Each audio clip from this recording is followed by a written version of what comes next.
Ici, dans Job chapitre 22, verset 1, il est dit, alors Eliphaz de Théman prit la parole et dit à Job deux points.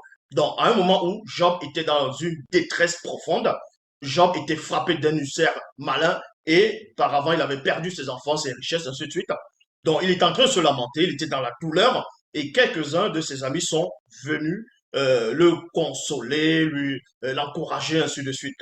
Et pendant sa lamentation, à un moment donné, Job va se plaindre et un de ses amis, dont ce qu'on va appeler Eliphaz et de Théman, va prendre la parole et va accuser Job que si Job est dans ce malheur actuellement, c'est parce qu'il a désobéi à la loi de ce qu'on va appeler Yahvé Adonai Job Elohim, l'Éternel, a désobéi à la loi de Moïse qui voudrait, c'est-à-dire qui voudrait en gros cette interdiction auquel on ne doit pas dépouiller les veuves, on doit pas renvoyer les orphelins, ainsi de suite. Bref, que il accusait Job que Job a désobéi à cette loi. C'est pour ça qu'on va lire dans Job chapitre 22, verset 1. Alors Eliphaz de Théman prit la parole et dit à Job deux points. Est-ce qu'un homme peut apporter à Dieu? Donc en gros, qu'est-ce que l'homme peut apporter à Dieu? Et il poursuit ici, il dit, l'homme de bon sens n'est utile qu'à lui-même. Donc l'homme qui est sage, l'homme qui est de bon sens, l'homme qui a de bonnes réflexions, n'est utile qu'à lui-même. Donc en gros, dans d'autres versions, il est dit, le juste, c'est-à-dire le juste n'est utile qu'à lui-même. Mais que gagne le Tout-Puissant si tu lui obéis donc?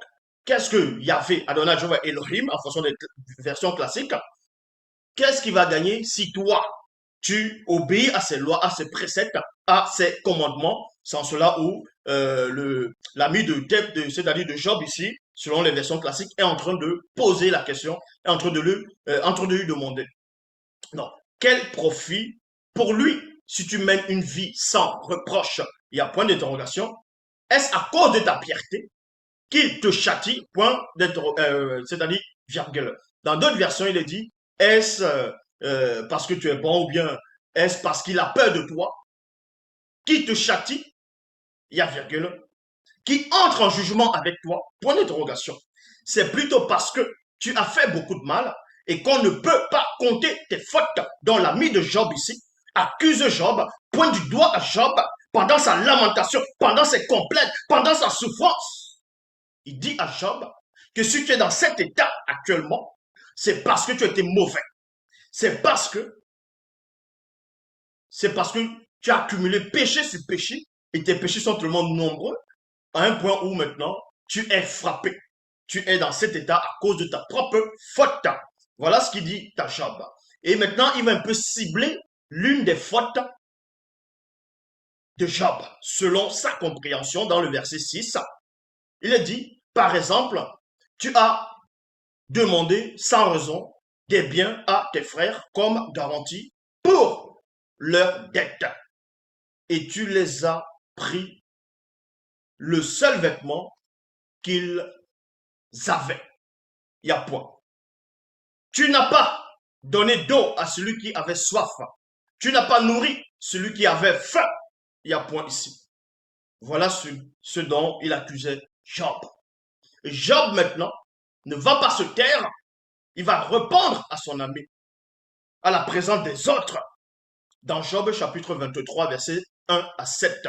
Il est dit, alors Job répondit et dit, je suis toujours révolté contre Dieu et je continue à me plaindre. Il y a point ici. Pourtant, le malheur que Dieu m'envoie est plus grand que ma plainte. On s'arrête dans le point et on ouvre ce point ici. La révélation dans l'histoire de Job par rapport à son repenti à la fin, c'est parce que Job, selon sa compréhension, a accusé Dieu, a accusé Yahvé, Jéhovah Elohim, en disant que le malheur qu'il subit, le malheur qui lui arrive, sa condition actuelle, c'est de la faute de Dieu. Voilà ce que Job a commis comme, on va dire, c'est ça plus tard, c'est cette faute-là, c'était ça la porte d'entrée, vous voyez, c'est par rapport à ces propos-là qu'à la fin, il s'est repenti. Job ne s'est pas repenti parce qu'il n'a pas nourri les pauvres, ou bien parce qu'il n'a pas nourri les veuves, les orphelins, ou il a pris les vêtements de certaines personnes, ou bien tout simplement il était mauvais ou avare. Non. Donc, dans la Bible Parole de vie, il est dit ici, je suis toujours révolté contre Dieu. Et je continue à me plaindre. Pourtant, le malheur que Dieu m'envoie. Le malheur, c'est quoi? Il a perdu ses enfants, il a perdu ses richesses. Sa femme lui a demandé de maudire Dieu et de mourir. Il a été frappé d'un ulcère malin. Donc, c'est un grand malheur. Et pour lui, il se dit tout simplement que c'est Dieu, c'est Elohim, c'est Yahvé, c'est Adonai, c'est l'Éternel qui lui envoie ses malheurs. Je voudrais bien savoir où Dieu se trouve. Dans d'autres versions, comme j'ai dit, dans une précédente vidéo, il disait, je voudrais donc savoir où se trouve la demeure de Dieu. J'irai jusqu'à sa maison, donc j'irai jusqu'à sa demeure. Je lui présenterai ma défense. J'aurai beaucoup de reproches à lui faire. Les reproches par rapport à sa condition actuelle. Parce que lui, il se dit, il sait qu'il est bon, que c'est une personne juste, intègre vis-à-vis des lois de Dieu. Et pourquoi donc s'il est intègre par rapport aux lois de Dieu, pourquoi Dieu va le frapper? Donc en cela, il aimerait, dans sa plainte, rencontrer Dieu, si c'est possible, afin de poser directement la question à Dieu. Je connaîtrai les propos par lesquels il me répondrait et je pourrais comprendre ce qu'il me dira, et ce qu'il me dirait plutôt. Emploierait-il sa force pour plaider contre moi? Point d'interrogation.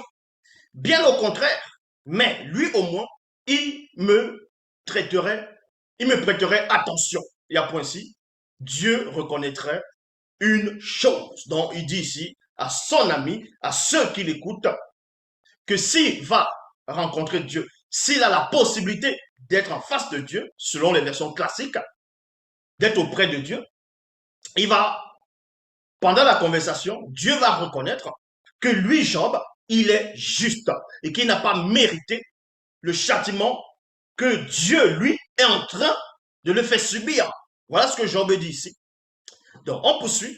Dieu reconnaîtrait une chose. Celui qui discute avec lui est un homme droit, donc juste et intègre.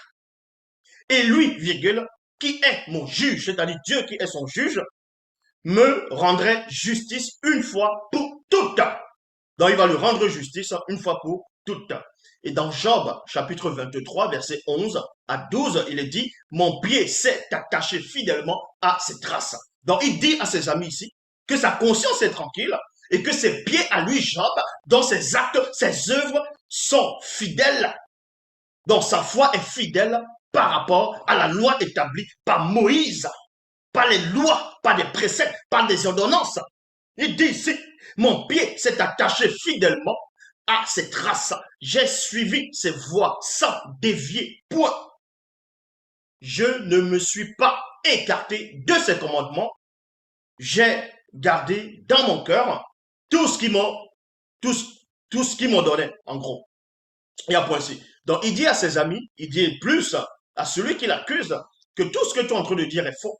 De ma personne, tu dis que je vais contre l'orphelin, contre la veuve, je prends les vêtements, ainsi de suite, que j'ai péché sur péché. Voilà ce qu'il est en train de répondre ici à son ami, à l'un de ses amis. Il dit, c'est faux ce que tu racontes. Donc, il dit, j'ai été fidèle, j'ai toujours obéi à la loi, j'ai toujours marché selon les préceptes et les ordonnances. Et Dieu lui-même, dont il y avait Adonai, Jéhovah, Elohim, l'Éternel, dans les Bibles actuelles classiques, confirme, avait déjà auparavant confirmé les propos de Job lorsqu'il est en train de dialoguer, discuter, échanger avec ce qu'on va appeler Satan. Dans les Bibles actuelles classiques, dans Job, chapitre 1, verset 8, il est dit, l'Éternel dit à Satan, as-tu remarqué mon serviteur Job? Point d'interrogation. Il n'y a personne comme lui sur la terre. C'est un homme intègre et droit, craignant Dieu et se détournant du mal. Donc c'est quelqu'un dont je peux être fier. C'est quelqu'un qui marche selon mes préceptes, mes commandements, mes lois que j'ai transmis par l'intermédiaire de Moïse. Donc cette loi auquel son ami est en train de l'accuser. Et dans Job, chapitre 2, verset 3, l'Éternel dit à Satan une deuxième fois, dans un autre moment, mais une deuxième fois. As-tu remarqué mon serviteur Job? Il n'y a personne comme lui sur la terre. C'est un homme intègre, droit et craignant Dieu. Il se détourne du mal. Il demeure ferme dans son intégrité. Virgule. Et tu me cites à le perdre, à le pendre plutôt, euh, euh, sans motif, il y a point. À le perdre sans motif, il y a point ci. Et dans Job, chapitre 31, versets 5 à 6, Job, il poursuit, il dit, si j'ai marché dans le mensonge, si mon pied a couru vers la fraude, virgule, que Dieu me pèse dans des balances justes et il reconnaîtra mon intégrité. En ce moment ici, Job ne savait pas que Dieu avait déjà reconnu son intégrité bien longtemps parce qu'il n'était pas dans le secret.